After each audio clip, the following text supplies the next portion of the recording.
harus menguasai semuanya, enggak.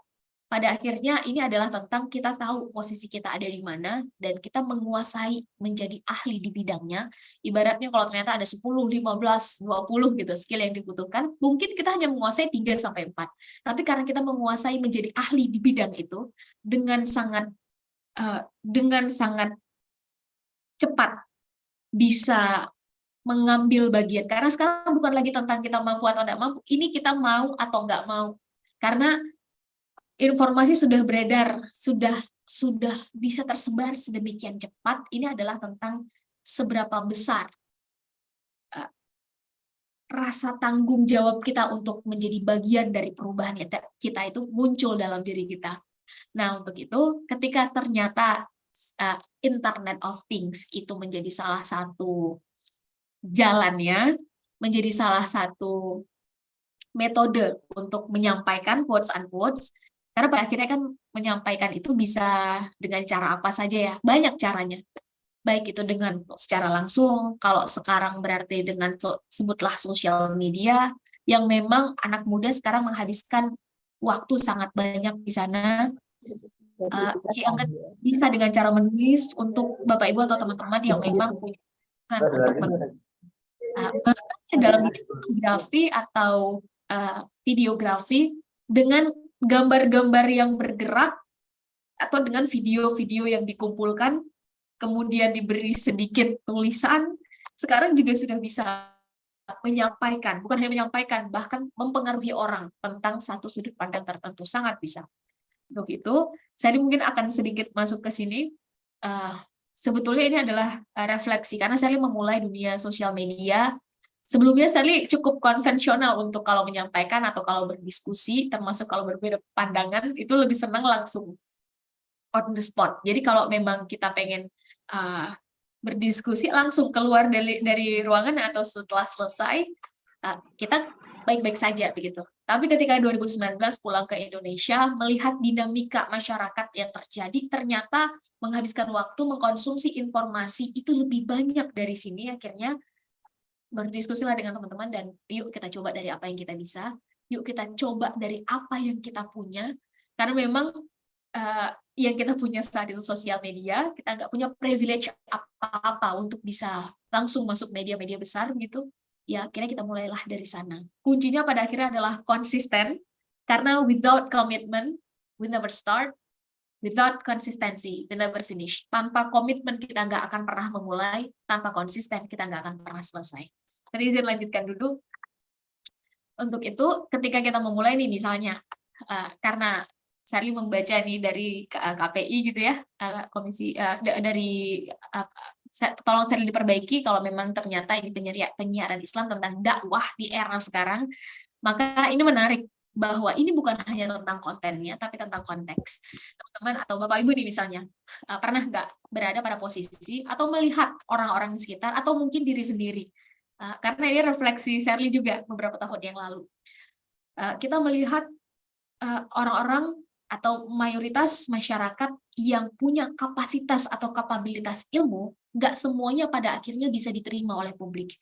Ternyata bukan karena ilmunya nggak sampai, tapi cara menyampaikannya tidak sesuai. Atau konteks yang disampaikannya itu tidak menjadi puzzle pelengkap. Sehingga ada istilah bahwa ketika masuk ke sosial media, bahasa akademis akan berubah menjadi bahasa sosial media yang jauh lebih membumi lah bahasanya, jauh lebih gampang untuk dicerna. Yang ketika nanti kembali ke dunia akademisi, otomatis bahasa yang digunakan akan kembali akademik.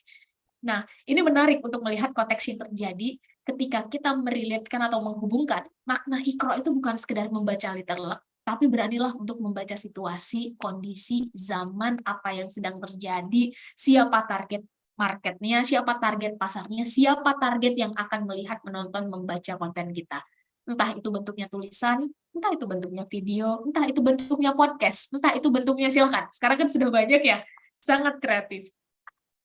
Memahami konteks, sehingga ketika ilmunya di sini, tapi ternyata masyarakatnya di sini, penghubungnya adalah bagaimana kita mengkontekstualisasikan ilmu atau formula tadi dengan masalah yang terjadi di lapangan. Nah, untuk itu, ketika Terus kita bisa mulainya dari mana? Ada banyak pandangan di sini, tapi dalam hal ini ketika melihat uh, bagaimana pada akhirnya segala sesuatu dimulai, termasuk sosial media itu sendiri di tahun 2019 saya memulainya dari why adalah yang paling membuat kita punya niat yang 1.000 orang berbeda sekalipun, atau 1.000 orang membicarakan kita dari belakang, 1.000 orang tidak setuju sekalipun, kita tahu bahwa ini adalah pekerjaan yang harus kita selesaikan. Karena kita punya strong why tadi, atau misalnya kita menyebutnya sebagai motif atau motivasi. Dalam Islam kita mengenal niatnya apa nih? Niatnya apakah mau terkenal, atau karena ada pesan yang pengen kita sampaikan, atau misalnya targetnya adalah follower Kak Ser, atau supaya mau jadi YouTuber, supaya subscribernya banyak, supaya nanti bisa dimonetize. Silakan, kita punya niat yang berbeda-beda. Ini urusan pada akhirnya adalah tentang kedalamannya, bukan manusia lain yang bisa menilai, tapi adalah tentang kita dengan Yang Maha Kuasa. Tapi memiliki strong why adalah langkah awal yang akan membuat kita bisa kembali ke track atau konsisten dengan apa yang sudah kita mulai. Beberapa waktu yang lalu saya berkesempatan untuk ketemu dengan teman-teman khususnya dari universitas di wilayah Jabodetabek, dan saya bertanya, 10 tahun ke depan teman-teman ngelihat diri sendiri sebagai siapa? Mungkin kalau 30 tahun yang lalu kita bertanya, kita akan banyak mendengar, wah kepengennya adalah menjadi seorang pengusaha kan gitu ya, yang itu sampai sekarang memang masih ada trennya. Tapi ternyata ada satu jawaban baru yang ini cukup menggelitik. Jawabannya adalah kepengen menjadi content creator. Kemudian saya kejar jawaban itu. Kenapa pengen jadi content creator? Di antara semua profesi yang muncul dalam beberapa tahun terakhir ini, kenapa pengen jadi content creator? Sedangkan misalnya latar belakang keilmuannya adalah kesehatan. Dokter, di situ juga ada teman-teman yang memang mengambil spesifikasi dalam bidang kesehatan lain.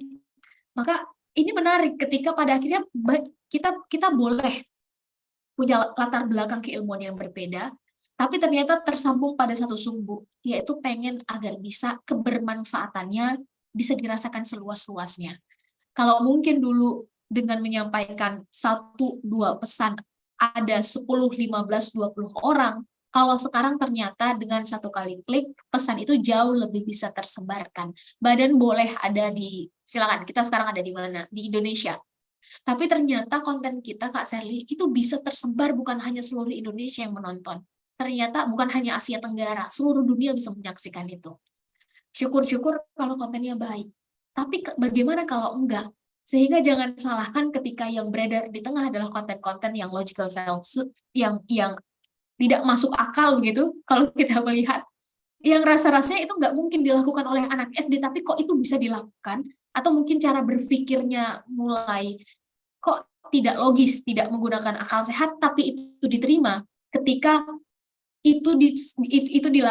konten itu ternyata dibangun, di-branding, dan diseriusi sedemikian rupa. Sangat profesional. Jangan salahkan hal demikian terjadi ketika orang baiknya atau konten baiknya yang jelas nilai dan sumbernya, misalnya Quran dan Sunnah, itu tidak serius membangun atau menggarapnya. Maka ini sudah waktunya orang baiknya juga berani untuk memunculkan diri. Do and give the best now are not enough. We should show it. Kita harus berani menunjukkannya. Sebelum terlalu jauh, kita balik dulu dengan kita punya alasan kenapa ya penting bagi kita untuk ikut mengisi melting pot ini. Kenapa penting bagi kita untuk menjadi bagian? Dan tidak harus menjadi bagian karena ada juga yang ternyata kontribusinya bukan di situ. That's totally okay.